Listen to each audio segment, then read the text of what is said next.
So what we're looking at here is the FLCK Pry Tool, or Pry Bar.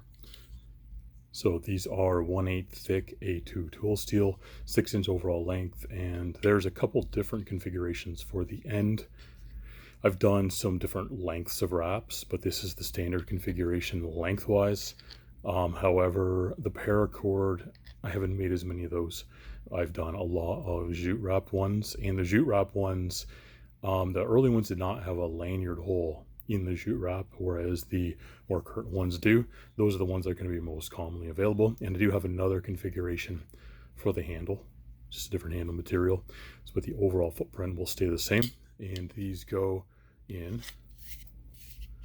the nice, sleek taco style kydex sheath, 100% drain hole, and the FLCK Knives Friction Retention Insert.